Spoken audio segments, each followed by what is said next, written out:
오늘 새벽 0시 대한민국 국가 수반의 상징 봉황기가 다시 청와대로 돌아왔습니다. 12명의 대통령이 거쳐갔던 대한민국 권력의 중심, 청와대 시대가 다시 막을 올린 겁니다. 일단 용산을 쓰면서 청와대를 신속하게 좀 보수해서 그대로 다시 들어가는 게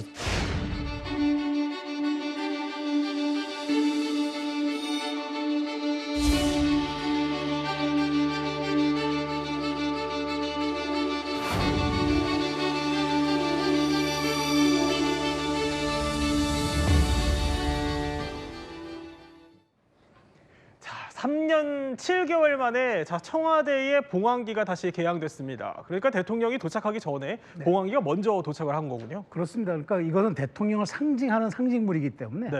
예, 봉황기가 먼저 걸리고 대통령이 여기에 근무한다. 여기에서 이제 직무를 본다. 이런 뜻이 됩니다. 그러니까 대통령이 출근하기 전에 봉황기가 먼저 도착하는 게 당연한 거고, 이거는 이제 1967년 박정희 전 대통령 당시에 대통령 그러니까 포장에 관한 공고를 이제 법이 나왔기 때문에 네. 그때부터 한 건데, 어쨌든 봉황은 대통령을 상징하는 거고, 해외에서는 또 우리 대통령이 방문했을 때 봉황을 걸어놓음으로써 우리 대통령을 예우도 합니다만, 다만 이 봉황기가 걸리지 않는 경우가 하나 있는 게, 네. 해외 정상이 우리나라를 방문했을 때 청와대에서 정상회담 열리고 이럴 때는 그 나라 국기를 봉황을 내린 다음에 올려줌으로써 태극기와 그 나라 해당 국가 정상 국가의 이제 기가 개양되는 거죠. 어쨌든 네. 지금 청와대 저 기가 개양됨으로써 2025년 12월 30일을 기해서 대통령의 시대, 청와대 시대가 개막됐다. 그 선언적 의미로 보시면 될 것 같습니다. 박정희 전 대통령 때부터 써왔다라는 그렇습니다. 거군요. 자, 이 봉황기가요. 이렇게 사랑도 참 많이 받았지만 그만큼 논란의 역사도 묻어있는 전통의 상징인 겁니다.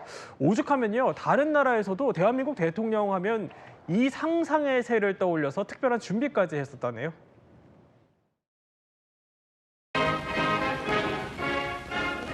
와 애국가가 울려 퍼지는 가운데 국왕의 안내로 의장대를 사열한 박 대통령은 이어서 박 대통령 내외부는 국왕부처의 안내로 영빈실로 향했는데 왕실차 롤스로이스의 동승, 수만 명을 헤아리는 환영 인파를 헤치며 특히 이날 방콕 시내 각 학교는 임시 휴교까지 하면서 박 대통령의 방문에 유례없는 환영을 했으며 우리나라 대통령을 상징하는 거대한 봉황새하추는 더욱 그러니까 박정희 전 대통령이 태국을 방문한다고 하니까 태국 쪽에서 봉황 장치가 아예 준비했을 정도란 거네요. 그렇습니다. 1966년도에 박정희 전 대통령께서 태국 방콕을 방문했을 당시의 영상인데요. 네. 당시도 보시는 것처럼 우리나라 대통령을 환영하는 의미로 봉황 모양을 지금 장식한 걸 보실 수 있습니다. 예. 사실 상대국이지만 환영의 의미를 담고 있다고 볼 수 있을 것 같고요. 사실 봉황기가 사용된 게 박정희 전 대통령 때다라고 볼 수 있을 것 같습니다. 다만 봉황의 상징이 처음 사용된 건 박정희 전 대통령보다 좀 이전이에요. 윤보순 전 대통령이 있었지 않습니까? 그분이 네. 차량에 보면 이제 대통령 문양이 들어가는데 거기에 봉황 모양이 들어가 있었어요. 그게 이제 시초긴 한데 실제로 기로 나와서 저렇게 상징성을 갖고 있는 건 박정희 전 대통령 때가 맞다고 보여지고요. 그리고 이제 박정희 전 대통령이 1963년도에 취임식을 하는데 네. 취임식에도 이 봉황 문양이 들어갑니다. 근데 봉황 문양이 왜 특별히 의미가 있냐면 이게 동아시아에서는요 봉황이 갖고 있는 의미가 있어요. 그 의미가 뭐냐면 덕치를 상징하고요. 네. 태평성대를 상징합니다. 그래서 그런 의미를 좀 담고 있는 상징성을 대통령이 갖고 있다. 이렇게 이제 표현한다고 보여지고요. 요즘 들어서는 또 평화, 조화, 지도력 이런 의미도 갖고 있다고 그래서 우리나라 봉황기가 갖고 있는 의미가 바로 그런 의미가 아닌가 이런 생각이 듭니다. 자, 이렇게 다시 돌아온 청와대 시대는 또 봉황기뿐만이 아닙니다. 자, 청와대에 숨겨져 있다고 알려진 그 벙커, 자, 지하 벙커도 다시 문을 열었는데, 자, 이게 얼마나 중요한지 이재명 대통령도요, 첫날 일정으로 여기를 조금 전에 방문을 했습니다. 자, 그런데 허준 변호사, 청와대가 전면 개방됐었잖아요. 그러면 개방된 뒤에 이거 다시 써도, 이 벙커 다시 써도 보안에 문제 없어요? 사실 대비와 철저히 했겠지만 원래 청와대가 개방되기 전에는 이 지하 네. 벙커가 있다는 것 정도만 알려졌지 입구라든가 정확한 위치에 대해서는 공개가 되지 않았었거든요. 그런데 이 청와대가 일반에 공개되면서 지금 인터넷 커뮤니티에도 이 지하 벙커 입구가 어디다라는 것이 지금 공개적으로 얘기가 되면서 돌아다니고 있을 정도로 사실상 위치는 일반에게 공개됐다고 봐도 무방할 상황인 것 같습니다. 그렇지만 이게 지어진 지 40년 정도의 세월이 흐른 상태여서 시기여서 사실 그 전에도 이런 얘기들이 나왔어요. 몇 번 이 개조도 하고 보수공사도 했지만 좀 더 네. 보수공사할 필요 있다는 얘기는 했었거든요. 이번에 다시 청와대로 옮기면서 이중 삼중 방어 체계를 갖추고 벙커 보강 작업을 완료했다고 합니다. 그래서 최고 수준으로 위협 요인을 제거해야 한 상황이기 때문에 과거 이런 곳이군요. 지금 이명박 전 대통령이 썼던. 그렇습니다. 저게 네. 사실 이명박 전 대통령 때 굉장히 유명했던 게 그 우리 소말리아 해적들한테 우리 배 선원, 참호주 올려 선원들 피랍됐을 때 아덴만 여명 작전도 이명박 전 대통령이 저 벙커 안에서 다 지켜볼 정도로 굉장히 중요한 곳이거든요. 그러니까 뭐 전쟁이 일어나거나 국가적인 재난 위기가 되면 저기서 모든 위기 상황을 총체적으로 대통령이 관리하는, 그래서 핵 전쟁에도 대비할 수 있을 정도로 아주 요새 같은 공간이다라고 알려지고 있는데 네. 지금 위치는 일단 뭐 알려졌다 하더라도 저렇게 청와대 주요 건물 시설, 경내 산악 지역까지 모두 도청 장치 위험물 탐지 완료한 상황이고 보안 점검까지 다 완료한 상황이기 때문에 네. 이 보강 공사가 제대로 됐다고 하면 오히려 안전성은 더 높아졌을 거라고 기대해 봐도 좋지 않을까 싶습니다. 이중 삼중으로 방어 시스템을 보완을 했다라는 거군요. 근데 시작부터 왜 이렇게 보안 우려가 나오냐면요. 허준 변호사 설명대로 이게 전시나 위기 상황 때 바로 이 지하 벙커가 컨트롤 타워가 되기 때문입니다. 그래서 그런지 과거 청와대 근무자들도 대다수 여기 단 한 번도 들어가 본 적이 없다고요? 사실 많은 사람들이 들어가면 그만큼 보안 공간으로서의 역할은 떨어질 수밖에 없기 때문에 아주 제한적으로 정말 위기 상황일 때 제한된 인원만, 접근 가능한 인원만 들어가는 것이 맞다는 생각이 듭니다. 지금 화면 보시는 것처럼 뭐 60가족은 그 이상의 국가 위기 시나리오가 있을 수 있고 네. 이때 대통령이 제1 경호 요인이잖아요. 그러니까 안보에 굉장히 중요한 존재이기 때문에 이때 여기 들어가서 모든 지시사항을 총괄하는 그런 곳이라고 보면 됩니다.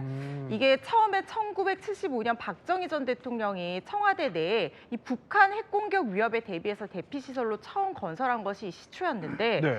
그러면서 뭐 폐지를 해야 된다 말해야 된다 이런 얘기들이 계속 역사적으로 왔다 갔다 했었어요. 그렇지만 2003년에 노무현 전 대통령이 국가종합위기관리 상황실로 개조를 해서 지금의 모습을 갖추게 된 거고요.